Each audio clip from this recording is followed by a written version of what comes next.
Nah, malam hari ini saya beri tema firman Tuhan, belajar percaya. Karena percaya itu juga harus belajar. Tidak semudah kita ngomong percaya, saudara. Kita di gereja ngomong percaya, saudara percaya, amin. Tadi WL-nya bilang, kalau kita yakin Yesus di dalam kita, maka kita khawatir atau tidak? Semua teriak tidak. Waktu pulang khawatir enggak?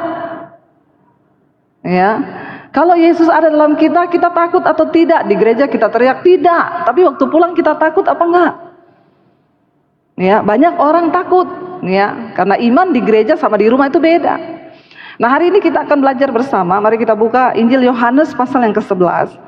Ini ayat sudah sering kita dengar dan banyak cerita yang kita dapat, tapi malam ini saya berdoa kita mendapatkan sesuatu yang spesial dari Tuhan. Injil Yohanes pasal yang ke-11, judul perikopnya adalah Lazarus dibangkitkan. Ayat yang pertama kita baca, saudara. Ada seorang yang sedang sakit, namanya Lazarus. Ia tinggal di Betania, kampung Maria dan adiknya Marta. Maria ialah perempuan yang pernah meminyaki kaki Tuhan dengan minyak mur dan menyekanya dengan rambutnya. Kita semua tentu ingat kisah ini tentang seorang wanita yang memecahkan minyak yang sangat mahal untuk meminyaki kaki Yesus.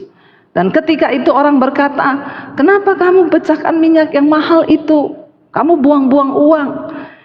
Tapi dia melakukan itu karena dia mengasihi Tuhan, saudara. Seringkali kalau kita mengasihi Tuhan, kita dapat melakukan hal-hal yang bahkan tidak masuk akal. Ya, kalau orang mengasihi Tuhan. Ayat ini berkata, dan Lazarus yang sakit itu adalah siapa? Saudaranya. Jadi mereka ini bertiga kakak adik, Maria, Marta, dan Lazarus, saudara. Itu adiknya, ya.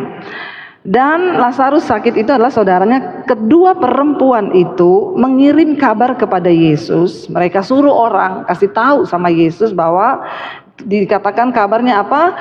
Dia yang engkau kasih itu siapa? Sakit. Lazarus yang engkau kasihi itu sakit. Perhatikan, ada kata dia yang engkau kasihi itu sakit.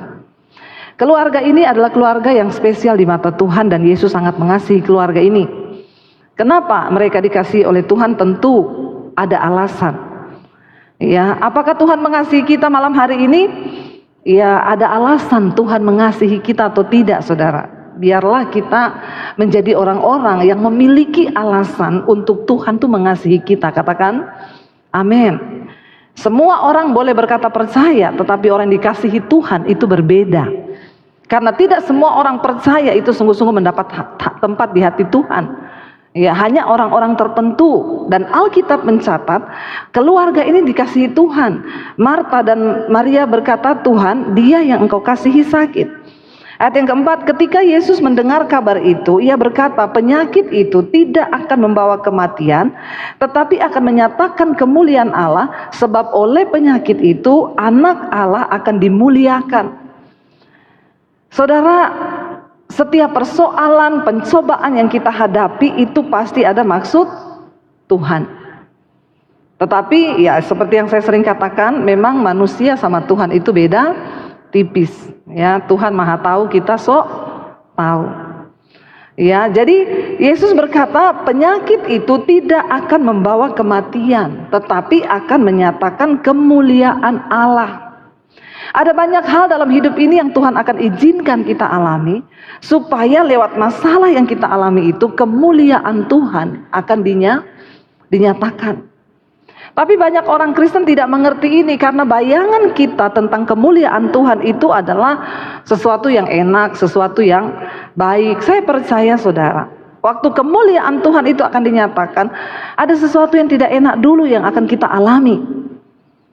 Ya, hari-hari ini apa yang terjadi di atas bangsa kita, saya percaya dan sangat percaya tangan Tuhan sedang bekerja di atas Indonesia. Katakan amin. Setiap hari kita berdoa, apalagi saya tuh di Mesbah doa, setiap malam berdoa untuk bangsa ini, berdoa untuk TNI Polri, biar Tuhan murnikan bangsa ini. Semua yang terjadi ini ada di dalam kendali Tuhan. Karena Tuhan sedang membersihkan bangsa ini. Jadi mari kita melihat dengan kacamatanya Tuhan. Kita terus berdoa saudara supaya Tuhan akan terus pulihkan dari orang-orang yang memegang jabatan kekuasaan di atas bangsa ini.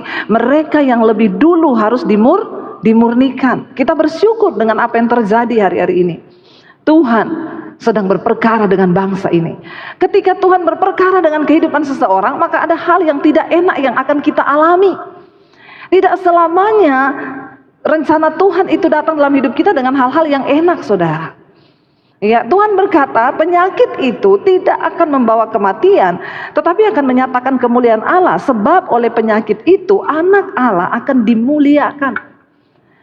Pernahkah kita terpikir bahwa persoalan yang kita hadapi hari-hari ini yang Tuhan izinkan kita alami, itu akan membawa kemuliaan Tuhan di dalam hidup kita, dalam keluarga kita. Saya pernah bersaksi di Mesbah Doa, saudara. Ada satu jemaat Mesbah Doa di Sulawesi. Mereka itu 11 tahun tidak punya keturunan.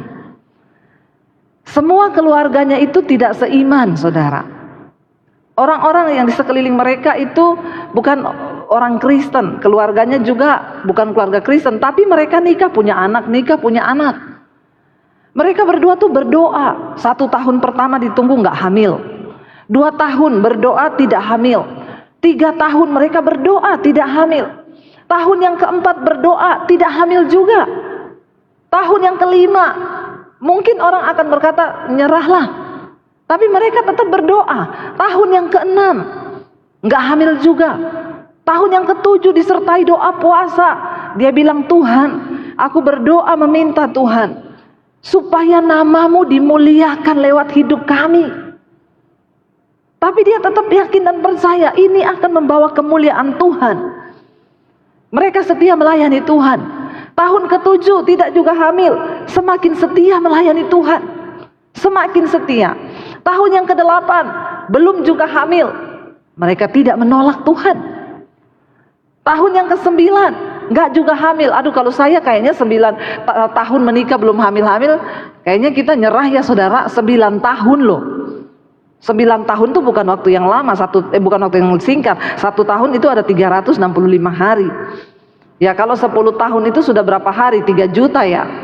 Saudara hitung sendiri, itu bukan waktu yang mudah. Mempertaruhkan iman, percaya kepada Tuhan itu tidak gampang. Sampai tahun yang ke-10. Aduh, rasanya sudah tahun penggenapan nih, tahun yang ke-10. Tapi tidak juga hamil. Akhirnya mereka sudah berobat, mencoba ya. Ketika memasuki tahun yang ke-11, mereka memutuskan untuk tetap ya pergi ke dokter dan bertanya, dokter, apa yang harus kami lakukan? Dokter periksa mereka, dokter bilang kalian sudah semakin berumur. Tahun ini adalah tahun penentuan. Kalau memang kamu mau, ya ini saya sudah periksa sel telurnya, yang laki-laki juga semua baik. Tapi saya tidak jamin tahun depan itu akan bisa baik seperti ini. Karena ini sudah masuk tahun yang ke-11. Istrinya sudah berumur, suaminya juga sudah mulai berumur. Jadi yang terbaik kamu bayi tabung. Bayi tabung nanti bisa dibikin langsung kembar 3. Mumpung selnya baik, semuanya baik. Dia bilang, waktu dia tanya sama dokter berapa biayanya, dokter sebut angka. Mereka tidak punya uang sebanyak itu. Lalu dia tanya sama dokter, dok, kalau kami tidak bayi tabung dok, apakah masih ada kemungkinan hamil? Dokternya bilang, saya tidak bisa menjamin. Kemungkinannya itu sangat kecil. Berapa dok? 10%. Dan itu sangat kecil dan kemungkinan juga nggak bisa karena istrinya sudah punya kista dan lain sebagainya. Lalu suaminya dan istrinya itu berkata kepada dokter, oke dok, kami ambil yang 10% itu bersama dengan Tuhan. 10% bersama Tuhan. Karena memang nggak ada biaya untuk kami bayi tabung. Lalu mereka pulang, saudara, rasanya lemes, tetapi mereka tetap berdoa. Sampai suaminya itu cerita ke saya, Bu, saya berdoa, ya. Mereka juga pendengar setia Mesbah Doa. Tiap malam tuh kalau ibu berdoa dalam nama Yesus yang belum hamil, tumpangkan tangan di kandunganmu, perkatakan keturunan ilahi Tuhan berikan. Dia bilang itu istri saya selalu tumpang tangan, Bu. Kami percaya Tuhan 10% dengan iman bersama Tuhan. Tidak ada perkara yang mustahil. Mereka berdoa, saudara, berdoa, dan mereka cuma bilang, Tuhan, kami mau lewat masalah ini nama Tuhan dipermuliakan. Karena saudara-saudara saya ini bukan Kristen. Mereka bilang, masa kamu doa gak dijawab sama Tuhanmu? Kalau Tuhanmu sakti, minta dong. Mereka belajar percaya. Dan 11 tahun untuk belajar percaya itu gak gampang. Tapi dia bilang, Tuhan perhitungkan. Aku melayanimu Tuhan dan tidak pernah mundur. Sekalipun sudah hampir 11 tahun kami menjalani ini. Dan akhirnya saudara, temannya juga satu orang gereja ngomong, dia sudah bayi tabung, langsung dibikin kembar 3. Dia bilang gak usah tunggu lama, uang itu kamu bisa cari. Tapi ini kesempatan, dokter bilang mumpung baik, karena tahun depan belum tentu sel telurnya baik. Cariinlah uang ratusan juta, yang penting langsung bikin kayak saya kembar 3, dia bilang. Mereka cuma bilang, kalau Tuhan sang pemberi kehidupan mau memberi kehidupan, maka tidak ada perkara yang mustahil. Mereka imani, saudara. Tiba-tiba ada satu orang teman yang lama tidak pernah ketemu, telepon. Dia bilang gini, saya berdoa, saya dapat dari Tuhan. Tuhan bilang, bulan depan kamu akan diberi keturunan. Mereka kaget, apa itu benar? Tapi mereka bilang kalau itu dari Tuhan pasti terjadi. Dan benar-benar saudara, bulan depan tanggal 1 persis, langsung mereka itu semangat beli alat tes. Karena kan udah dibilang tak bulan depan, masih tanggal 1. Ya, mereka pergi beli alat tes, dites negatif. Ya, katanya bulan depan. Ya bulan depan kan bisa tanggal 2, tanggal 3, tanggal 4, nggak usah terlalu bersemangat kan. Akhirnya tapi 11 tahun penantian. Mereka tunggu, tiba-tiba pada hari yang keberapa istrinya pengen coba lagi. Mereka beli hasil tes dan dites, saudara. Dan ternyata benar-benar positif hamil di tahun yang ke-11. Tepuk tangan buat Tuhan. Dan bukan cuma itu, saudara. Hamilnya nggak 1, 3. Kok nggak wow ya? 3, saudara. Itu yang dokter ngomong, yang temennya ngomong, kamu bayi tabung, kamu bisa atur. Kembar 3 pun langsung bisa jadi. Kalau secara normal itu kan tidak mungkin. Tapi bagi orang-orang yang mau belajar percaya, tidak ada perkara yang tidak mungkin bersama dengan Tuhan. Tapi di saat-saat penantian dan kita belajar percaya itu memang gak mudah. Amin, saudara. Ketika Yesus disampaikan kabar bahwa Lazarus yang engkau kasihi itu sakit, Tuhan bilang penyakit itu tidak akan bawa kematian, tetapi akan menyatakan kemuliaan Allah. Sebab lewat penyakit itu anak Allah akan dimuliakan. Hari ini apapun persoalan yang engkau hadapi, katakan Tuhan, aku percaya lewat masalah yang aku hadapi, nama Tuhan akan dipermuliakan. Aku akan keluar sebagai seorang pemenang, dan biar nama Tuhan dipermuliakan lewat hidupku. Kalau kita meminta sesuatu untuk kemuliaan nama Tuhan, tidak mungkin Tuhan tidak akan menggenapinya, saudara. Dan di sini dikatakan, Yesus memang, ayat yang ke-5, Yesus memang mengasihi Maria dan Marta kakaknya, dan Marta dan kakaknya dan Lazarus. Yesus memang mengasihi. Tuhan itu mengasihi mereka. Seringkali kita berpikir kalau Tuhan mengasihi kita, maka pasti Dia akan melakukan semua yang kita mau. Maria dan Marta berpikir kalau Yesus dengar Lazarus sakit, maka Yesus akan segera datang buru-buru menemui mereka untuk menyelamatkan mereka. Berapa banyak dari kita, saudara, yang berkata, orang konseling datang kepada saya, Bu, saya ini sudah berdoa, saya sudah puasa, Bu, saya sudah berseru memanggil nama Tuhan. Kita sudah mengatakan hal-hal yang menyatakan bahwa kita tuh mengasihi Tuhan. Tapi kenapa saya nggak lihat jawaban? Yesus memang mengasihi Marta dan kakaknya Maria dan Lazarus. Dia mengasihi loh, saudara, bukan tidak mengasihi. Dan untuk Tuhan mengasihi seseorang, itu pasti karena ada alasannya. Kenapa? Karena mereka ini keluarga yang mencintai Tuhan. Kalau Yesus datang, Maria mendengarkan pengajarannya, Marta menyiapkan semua yang Yesus membutuhkan, makan, minum, dan semuanya. Karena itu dikatakan mereka ini dikasihi oleh Tuhan. Tetapi apakah kalau kita menjadi orang yang dikasihi Tuhan, lalu apa yang kita minta Tuhan segera menanggapi? Yesus diberitahu bahwa Lazarus sakit. Tapi ayat ini berkata Yesus memang mengasihi Marta dan kakaknya dan Lazarus, ayat 6. Namun setelah didengarnya bahwa Lazarus sakit, ia apa? Ia sengaja tinggal 2 hari lagi di tempat di mana ia berada. Seringkali Tuhan itu sengaja. Mungkin hari ini engkau sedang berkata, doa saya belum dijawab, Bu. Kenapa saya nggak melihat jawaban? Mungkin Tuhan lagi sengaja. Ya, Tuhan lagi sengaja. Untuk apa Yesus sengaja tinggal 2 hari lagi?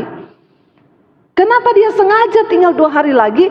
Itu tadi yang saya katakan, semua yang terjadi dalam hidup kita, Alkitab berkata Allah itu turut bekerja di dalam segala perkara dalam hidup kita untuk mendatangkan kebaikan bagi orang-orang yang sungguh-sungguh mengasihi Dia dan yang terpanggil masuk dalam rencana Tuhan.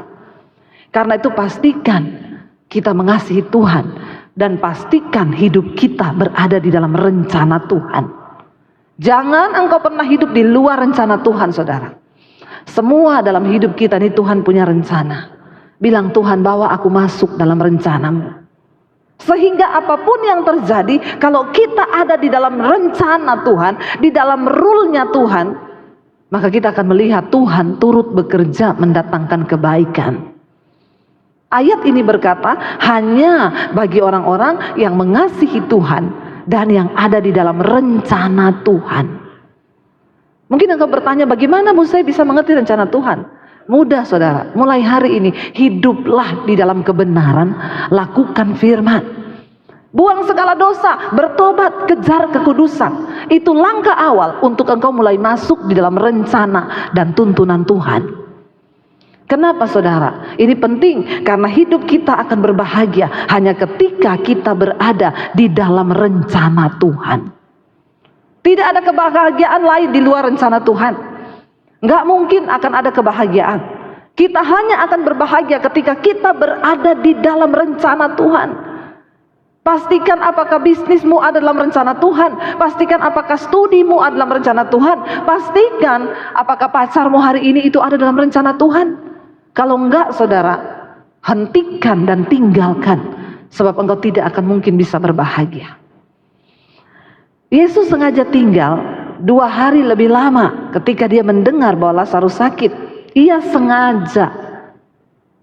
Kenapa doamu belum dijawab hari ini? Mungkin Yesus lagi sengaja. Yesus sengaja membiarkan engkau mengalami sedikit masalah dalam hidupmu. Tujuannya apa, saudara? Ayat ini berkata begini. Tetapi sesudah itu ia berkata kepada murid-muridnya, mari kita kembali ke Yudea. Murid-murid itu berkata kepadanya, Rabi, baru-baru ini orang Yahudi mencoba melempari engkau. Masih maukah engkau kembali ke sana? Jawab Yesus, bukankah ada 12 jam dalam satu hari? Siapa yang berjalan pada siang hari kakinya tidak terantuk karena ia melihat terang dunia. Tetapi jikalau seorang berjalan pada malam hari, kakinya terantuk karena terang itu tidak ada dalam dirinya. Artinya apa? Yesus berkata, selama engkau ada dalam terang, gak usah takut. Karena murid-murid mencoba mencegah Yesus dan berkata, kemarin kita di sana orang mau lempar kita sama batu loh. Kamu masih mau balik ke sana? Yesus bilang, selama engkau di dalam terang, engkau berjalan dalam terang, gak perlu takut. Kakimu tidak akan terantuk batu. Pastikan hidup kita itu berada di dalam kebenaran. Supaya apapun yang kita alami, saudara, itu tidak akan mendatangkan celaka, tetapi mendatangkan kemuliaan Tuhan lewat hidup kita. Kenapa banyak orang tidak mengalami kemuliaan Tuhan, saudara? Karena dia berjalan di luar rencana Tuhan. Ini yang selalu saya tekankan kepada orang Kristen. Apa goalnya kita menjadi Kristen? Supaya kita mengerti rencana Tuhan di dalam hidup kita. Kita hidup untuk menggenapi rencana Tuhan. Bagaimana mungkin kita bisa berbahagia kalau hidup kita berada di luar rencana Tuhan? Itu nggak mungkin.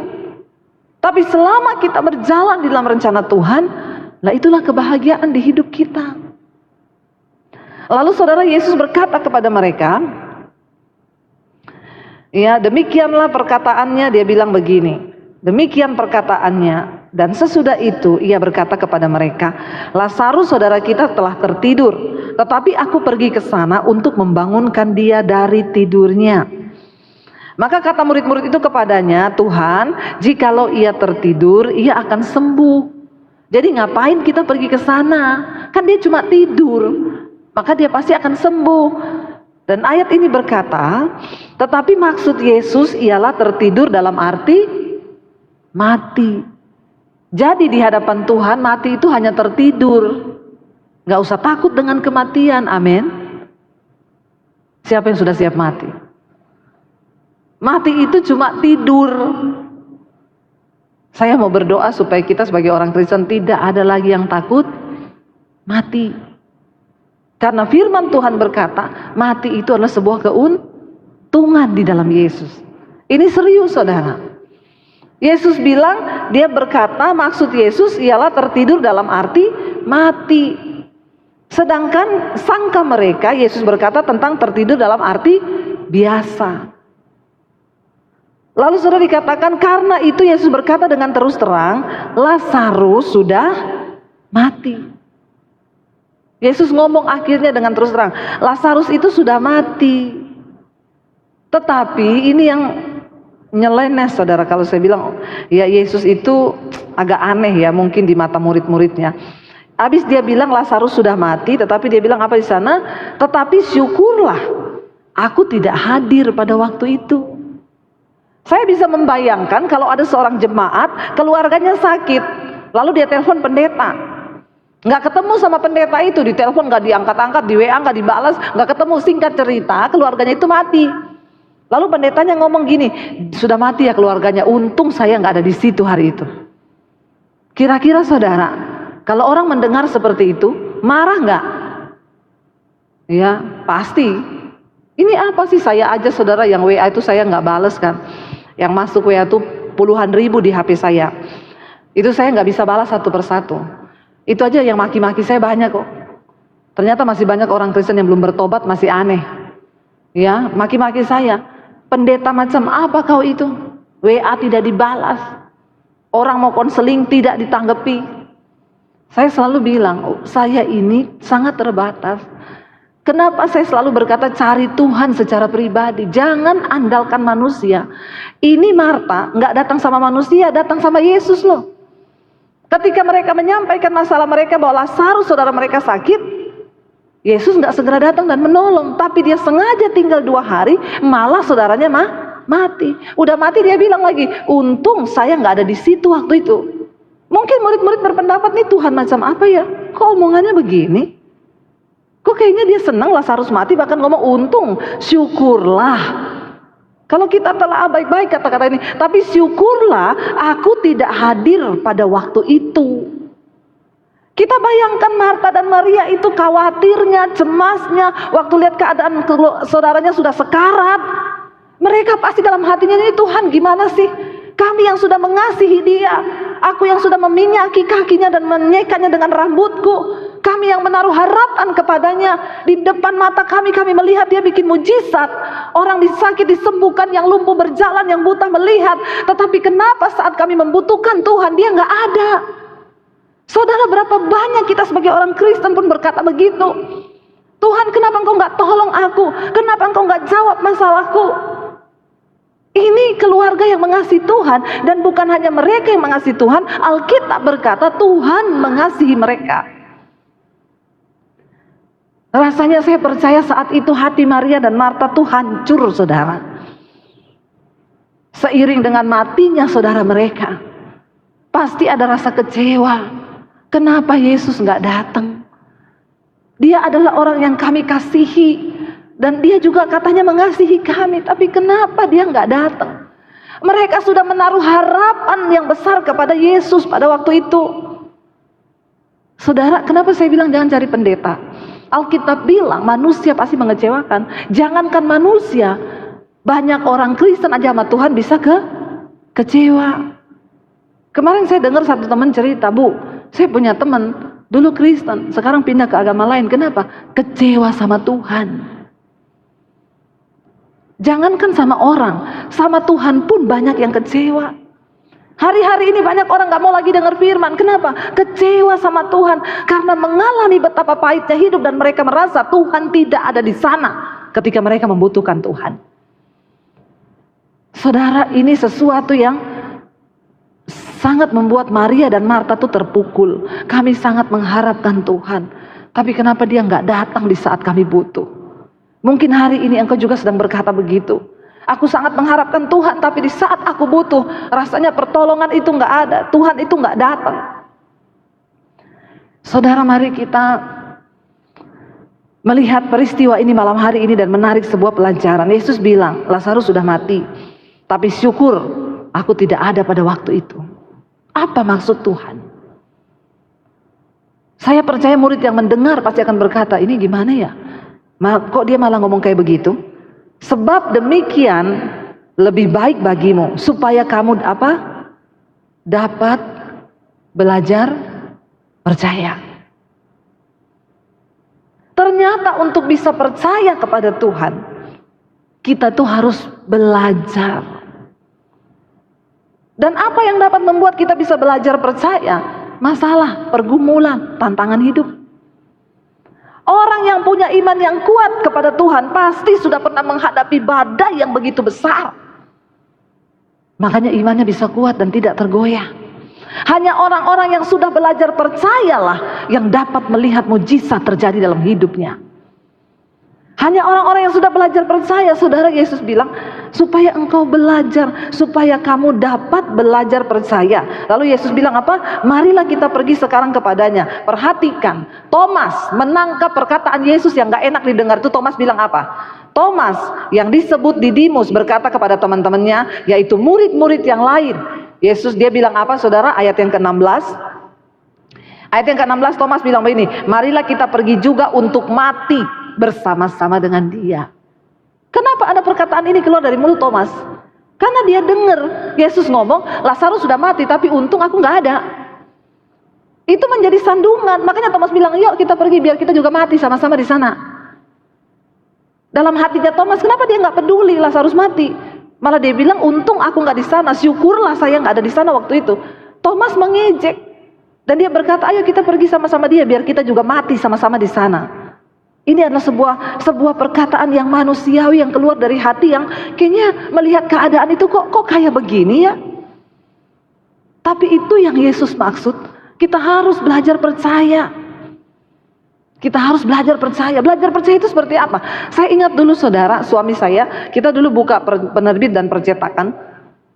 Itu kalau sudah mau waktunya bayar kertas, kita harus bayar tepat waktu supaya kita bisa dapat kertas lagi untuk kita mulai cetak buku lagi. Tapi ya itu selalu setiap kali ditagih distributor ini nggak pernah bayar tepat waktu. Ya, lalu akhirnya saya tuh berdoa, Tuhan, saya pengen ya ada mujizat. Suami saya tuh bilang, kita ini besok sudah jatuh tempo loh, sudah diingetin sebenarnya sudah lewat jatuh tempo. Kita kalau nggak bayar kertas besok, kita nggak bisa nyetak, maka terlambatlah semua ini pekerjaan. Saya cuma bilang sama suami saya, percaya aja ya. Besok pagi bangun, kita cek mobile banking, nggak ada masuk, transferan nggak ada masuk. Suami saya pergi doa pagi di gereja, pelayanan, dia pulang gereja, dia masuk rumah, dia nyanyi saudara. Hatiku percaya. Panjang saudara, nyanyi lagi, hatiku percaya. Saya bilang, kenapa nyanyinya panjang begitu? Ini lagi belajar percaya. Katanya mujizat itu ada. Secara logika aku sudah tidak percaya, tapi dengan iman aku harus tetap belajar percaya. Makanya saya bilang itu tadi belajar percaya itu tidak mudah. Tidak segampang waktu kita nyanyi di gereja. Waktu kita menghadapi kenyataan hidup itu berat saudara. Nggak semudah ketika kita ngomong aku percaya pada Tuhan. Allah akan memenuhi kebutuhanku dengan segala kekayaannya. Besok jatuh tempo ini. Nggak usah angkat tangan. Ya, besok jatuh tempo, adakah iman? Bagaimana caranya? Sementara firman Tuhan berkata begini-begini. Untuk bisa memiliki iman yang teguh, yang benar-benar menghasilkan mujizat, itu ada tahapnya, ada prosesnya yang namanya proses belajar. Belajar percaya. Lalu saya bilang sama suami saya gini, Say, kamu percaya ya Say, nggak ada yang mustahil bagi Tuhan. Ini nanti siang, saya bilang, nanti siang, ini kamu mau apa? Dia bilang, ini saya nanti siang mau lihat anak-anak musik latihan di gereja. Karena dia waktu itu juga koordinator musik di satu gereja. Ya udah, kamu pergi lihat anak-anak latihan. Nanti kalau kamu pulang, kamu mampir di ATM, itu pasti uangnya udah ada. Terus dia tanya saya, kamu telepon distributor siapa? Ada yang janji? Nggak ada yang janji. Saya sudah telepon semua, nggak ada yang bisa bayar hari ini. Terus kenapa kamu yakin ngomong begitu? Ya kan belajar percaya kita. Beneran, yakin ada. Kan belajar percaya, nyanyi lagi di hatiku percaya. Akhirnya dia pergi, saudara. Baru pergi nih berapa menit, nelpon saya, aku udah mampir di ATM, nggak ada uang masuk. Terus saya bilang, kan tadi saya bilang, habis latihan musik di gereja, pulang baru lihat, ini kamu sudah latihan belum? Baru mau berangkat, iseng, bener nggak ada transferan. Loh itu loh manusia, orang udah dibilang nanti. Akhirnya dia bilang, ya udah ini saya latihan dulu ya. Emang bener nggak ada distributor yang telepon kamu janji transfer siang ini? Nggak ada. Terus kenapa kamu percaya banget? Ya aku percaya, kan aku berdoa minta sama Tuhan supaya kamu juga belajar percaya. Karena laki-laki itu untuk belajar percaya itu susah. Makanya survei membuktikan yang paling banyak kena stroke itu laki-laki. Kenapa saudara? Karena laki-laki itu ukuran otaknya lebih kecil daripada perempuan, tetapi memorinya full. Semua dipikir, dia nggak mau pakai iman, dia pakai pikiran. Kalau rasionya berkata nggak mungkin, ya nggak mungkin. Kalau kamu nggak telepon distributor, ya nggak mungkin ada yang transfer. Dia semua udah bilang nggak kan? Saya bilang, tapi kan Tuhan sanggup menjamah hati distributor. Siapa aja di mana tiba-tiba dia ingat transfer gitu. Ya mudah-mudahan aja. Kadang-kadang yang lebih beriman tuh perempuan. Karena perempuan tuh lebih pakai feeling, perasaan. Jadi untuk beriman kepada Tuhan tuh lebih cepat. Lalu dia pergi, saudara. Ya udah, saya latihan dulu lihat anak-anak di gereja ya. Berarti nanti pulang ya. Saya bilang iya. Dia pergi, saudara. Apa yang saya lakukan? Saya masuk di kamar, saya berdoa. Saya bilang, Tuhan, tunjukkan Tuhan mujizat-Mu supaya suami saya ini juga belajar percaya. Karena tidak mudah Tuhan. Tapi aku berdoa dalam nama Yesus, nyatakan kemuliaan-Mu Tuhan. Dan jangan permalukan saya Tuhan, yang udah ngomong sama dia nanti habis latihan dari gereja ada transferan. Saya nangis, saudara, sama Tuhan. Padahal saya kalau depan suami, saya bisa dari malam itu saya sudah kuatkan hatinya. Percaya saya besok pasti ada mujizat. Apa iya atau ya udah pokoknya tidur dulu malam ini, nggak usah dipikir. Dia tidur, saya nangis berlutut di kaki Tuhan. Lalu akhirnya saudara saya sudah deg-degan ya, tunggu selesai dia dari gereja. Tuhan, ya dalam nama Yesus, aku mau belajar percaya kepada Tuhan, nyatakan. Tiba-tiba telepon saya bunyi. Aduh, suami saya nih pasti dia sudah mampir di ATM. Ya, terus dia bilang, terus saya jawab, gimana? Kamu telepon distributor siapa? Saya enggak telepon. Kemarin itu semua distributor sudah ngomong mereka enggak ada yang bisa transfer. Karena masih ketahan juga uangnya. Beneran? Kamu di mana sekarang? Saya tanya. Di ATM. Terus gimana? Ada duitnya. Loh saudara. Ya. Aduh, saya itu Tuhan. Saya nangis, saudara. Saya nangis. Yang namanya belajar percaya itu tidak mudah. Di saat kita ini mengalami hal-hal, tapi disitulah iman dipertaruhkan. Apakah kita lari pinjam orang atau ke penggadean menyelesaikan masalah tanpa masalah, padahal nambah masalah. Atau kita mau beriman percaya pada Tuhan. Yesus berkata, sampai Lazarus mati loh, aku melakukan itu. Kenapa aku tinggal lebih lama 2 hari? Kenapa aku biarkan sampai Lazarus mati? Supaya kamu belajar percaya. Dan kita harus percaya bahwa rencana Tuhan dalam hidup kita itu tidak ada yang gagal. Tapi Tuhan tuh melihat iman kita. Waktu kita ngomong percaya itu tidak semudah ketika kita mengalaminya dalam hidup kita. Tapi tetapkan hati kita, saudara, untuk tetap percaya. Tuhan mau sesulit apapun, aku percaya firman-Mu itu gak pernah gagal. Bahkan sekalipun mungkin kami belum melihat, tapi kami mau tetap percaya. Saya minta suami saya untuk main piano. Saudara, mari kita sungguh-sungguh beriman kepada Tuhan. Yesus bilang, untung aku gak ada di sana pada waktu itu, supaya ini lebih baik bagi kamu, supaya kamu dapat belajar percaya. Tuhan itu gak mau kita cuma ngomong kita percaya, tapi Tuhan mau kita mempercayakan diri kepada Dia. Karena orang yang hanya percaya itu berbeda dengan mempercayakan dirimu kepada Tuhan.